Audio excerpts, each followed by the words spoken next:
Okay, I have to make a video about this. I have to. I'm excited.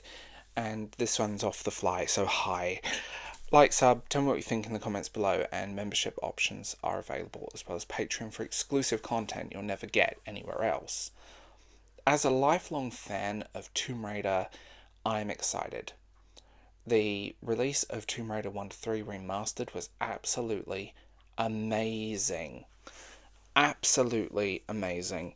And it, with all the extras, all this stuff, I didn't like the new control system, but I've been playing Tomb Raider the same way since 1996, so yeah, 29 years, God.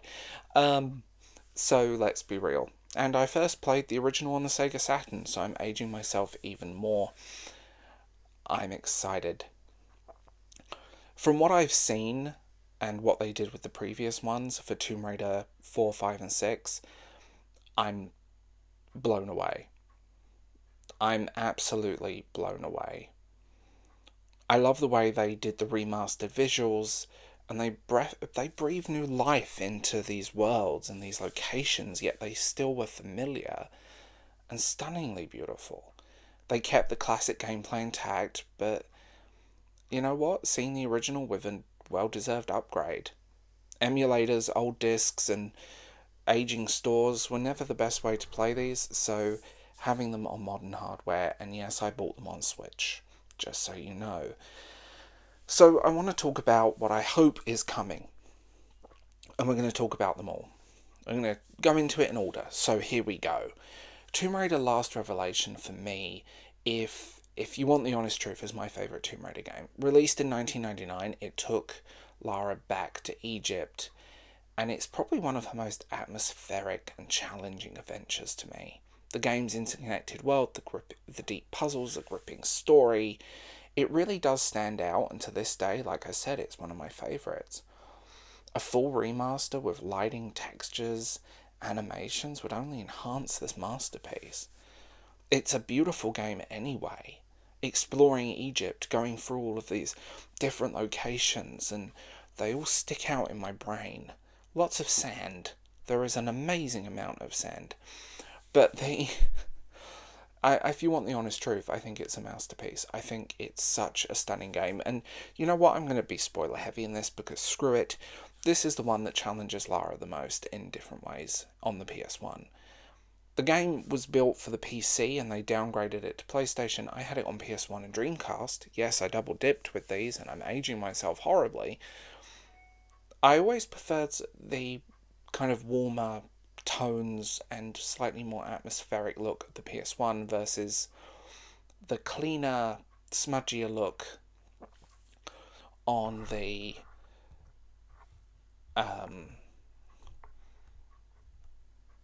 on the thing.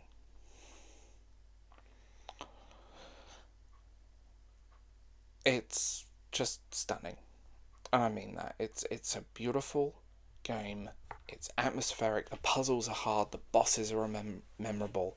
The ending where the pyramid collapses, my god. And I would love to see this remastered. Yes, I'll play it with the original controls because, like I said, I don't like the new controls. They feel weird. But that's just me. That's probably because I've been playing them for so long the same way. I'm pretty sure I can play them with my eyes closed. I love the tank controls, but you know what? Having an option for modern gamers makes it easier. Play it how you want. I'm going to say this. Imagine exploring the detailed tombs of Egypt with those lighting and enhanced water effects, the sheer scale of this game, those puzzles, beautiful game design, and just beautiful locations. From what I've seen, my god, I'm excited. I'm so excited. I'm excited. There is no if, buts, and maybes. Tomb Raider Chronicles is a weird game for me. I love the idea of it. I love the individual levels. But when it came out, it was kind of a stopgap game. Lara Croft is presumed dead in Egypt. And her friends are reminiscing about old adventures of hers and all of this stuff. And what I'm going to say is I love the levels. But when it came out, you could tell this engine was aging. I love Rome. I love the Russia levels. I love Island, kind of a teenage Lara horror type situation, and I love them. But you could see this was aging. There was it was an it felt old when it came out back in the early 2000s. Um, and it felt like a test run for ideas that would be incorporated into Angel of Darkness. But you know what? I think that game deserves a lot more attention. I think it's just a really interesting and well done game. And maybe giving it a polish will help. But I do love Rome. That always sticks out in my head. Island and Rome, those two sections of the game. You have adult Lara, you have teenage Lara, you have the Philosopher's Stone, you have Pierre and Larson show up again. And there is a bit of humour to that game, which I love. But I can't say much about it, if that makes sense, because it's one of those games that I have played, and I've played it through many times.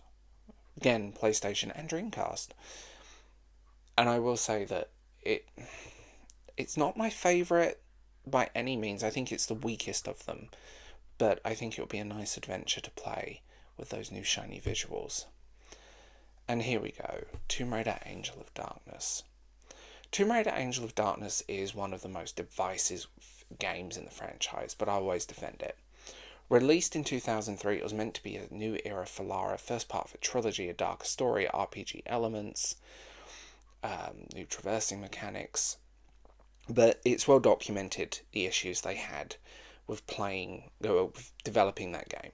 It's like well documented. There were time constraints. The game launched with bugs, horrible controls, horrible. That's the thing, and this weird upgrade system that was annoying. Hopefully you can turn that off, because it made no sense, really. I feel stronger now. Less of that, please.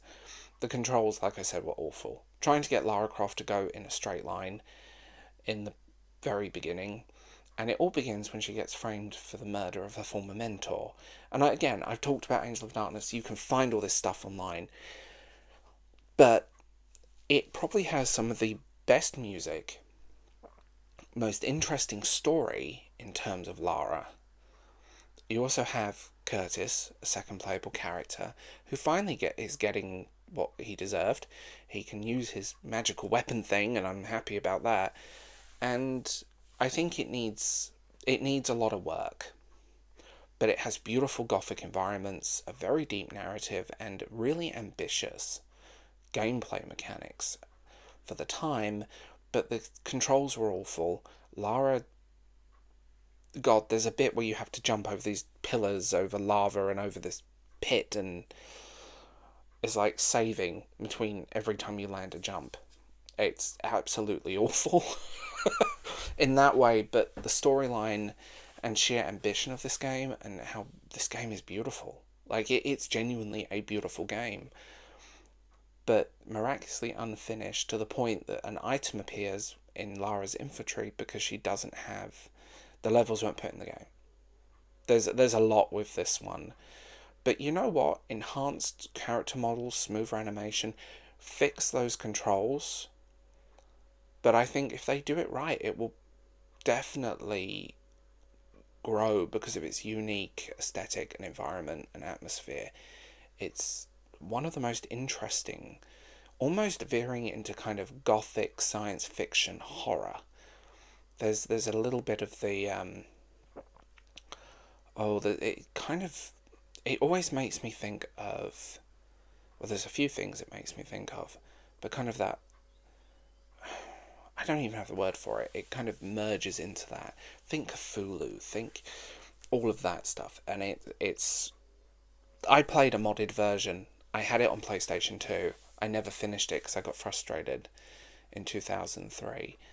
Really frustrated, and I still have it. It's literally on a shelf somewhere in my spare room, and I can say that Tomb Raider Angel of Darkness is a very flawed game, and if you want to play the original, it's better to play it with mods. There is no if, buts, and maybes. Play it with mods. You can emulate it, you can put mods in it, you can fix the controls. But I am looking forward to playing this because a lot of those people in these credits of these games are very well-known people in the Tomb Raider community. Tomb Raider level editor exists for a reason. With this up-and-coming remaster of those games, it's clear there's still a huge love for classic Tomb Raider, and despite stupid decisions and the company that currently owns the IP trying to kind of erase classic Lara, which is ridiculous, and the idea of playing through the later core era games, core designs, with modern enhancements is just exciting. I'm looking forward to it. I'm hoping. I really want to go back into these worlds. I want to finish those stories. From Tomb Raider 1's Atlantis and ancient civilizations that came before us, to ancient dragons and a cult of Tomb Raider 2, to the more science fiction vibe of Tomb Raider 3. They're stunning. And then we go into the sort of ancient histories and catacombs and prophecies and apocalypse of 4, the little sparse adventures and the mini stories of Tomb Raider Chronicles and Angel of Darkness, which sadly we never got to see what would happen next. There was meant to be a spin-off game, there was meant to be a trilogy, and it just didn't happen. And ultimately, core design no longer exists, which I think is sad. There is no if, buts, maybes there. Core design, I've been past that building in Derby. There is a picture of me somewhere on my socials, in front of that picture, holding up my Sega Saturn copy of Tomb Raider 1. So, whether you're a new player, whether you're experiencing these for the first times, or whether you're like me, all I'm going to say is, it's time to go back. It's time to explore those catacombs and tombs again, and return to classic Lara. Although there is a side of me hoping we get a third remaster of the Legends trilogy, because I think that would be really cool. That's a parallel universe. I can't accept this smushed timeline, and I refuse to talk about the Survival trilogy because I absolutely hate them. So, there we go. Classic Lara is reborn. Let's go have some fun.